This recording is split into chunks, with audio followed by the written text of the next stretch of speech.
আজকে আমি বেগুন বাহার তৈরি করব। কি করে করছি সেটা আপনারা একবার দেখুন।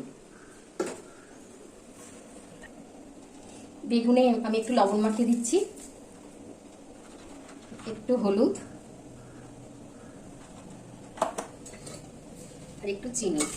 এটা দিয়ে একটু ভালো করে বেগুনটাকে মাখিয়ে দিতে হবে। আর আমি এই বেগুন বাহারটা সর্ষের তেলেই করি, তাই আগের থেকে সর্ষের তেলটা গরম করতে দিয়ে দিয়েছি। এই যে প্রত্যেকটা বেগুনের গায়ে আমি হলুদ, লবণ আর একটু চিনি মাখিয়ে এদের আমি ভাজতে থাকবো এবার একে একে করে সব।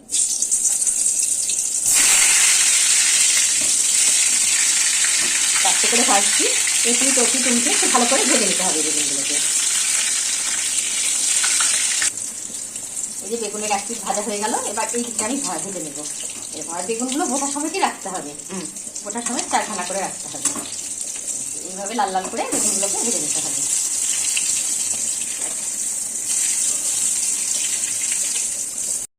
এই যে আমার বেগুনগুলো সবগুলোই ভাজা হয়ে গেল। আমি এই বেগুনের তেলেই ফোড়ন দিয়ে দিচ্ছি সব। এই যে কালো জিরে ফোড়ন দিচ্ছি, শুকনো লঙ্কা ফোড়ন আর একটু পেঁয়াজ কুচি। এটা অনেকে দই দিয়ে করে, নিরামিষও করে, তো আমি একটু পেঁয়াজ দিয়েই করবো আর কি। পেঁয়াজটাকে একটু লাল লাল করে ভেজে নেব। এই যে আমার পেঁয়াজগুলো ভাজা হয়ে গেল, এর মধ্যে আমি টমেটো কুচিটা দিয়ে দিচ্ছি।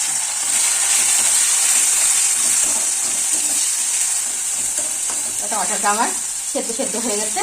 এবার আমি সর্ষে বাটা দিয়ে দিলাম এর ভিতরে কিছুটা, লঙ্কা গুঁড়ো দিলাম, একটু হলুদ দিয়ে দিচ্ছি, হলুদ গুঁড়ো, স্বাদ অনুযায়ী লবণ, পরে আবার দেখে আমি দেবো।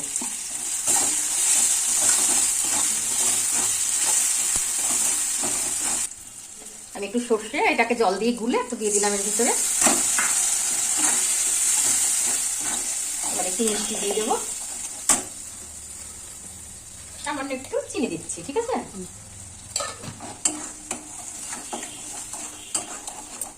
এবার এটাকে একটু কষিয়ে নিয়ে তারপর একটু জল দিয়ে বেগুনগুলো দিয়ে দেবো। এই যে মশলাটা কষাতে কষাতে তেল বেরিয়ে এসছে, হ্যাঁ তেল ছেড়ে দিয়েছে। এবার আমি সামান্য একটু জল দিয়ে দেবো, অল্প করে। জলটা একটু ফুটে উঠবে তখন আমি বেগুনগুলো এর মধ্যে দিয়ে দেবো। এই যে আমার ঝোলটা ফুটে এসেছে, এবার আমি একে একে বেগুনগুলো ছেড়ে দেবো এর ভেতরে। এটা ভাতের সঙ্গে, গরম ভাতের সঙ্গে খেতে খুব ভালো লাগে। অনেকে নিরামিষ করেও করতে পারে এটাকে। এবার আমি কটা কাঁচা লঙ্কা এর মধ্যে দিয়ে দিলাম, দিয়ে একটু ফুটতে দেবো, ফুটিয়ে নামিয়ে নেব। এই যে আমার বেগুন বাহার তৈরি হয়ে গেল। কি সুন্দর হয়েছে, কালারটা খুব ভালো হয়েছে। আমার রেসিপিটা রেডি হয়ে গেল। আপনাদের যদি ভালো লেগে থাকে তাহলে লাইক করবেন, শেয়ার করবেন, কমেন্ট করবেন। আর অবশ্যই কি চ্যানেলটিকে সাবস্ক্রাইব করতে ভুলবেন না।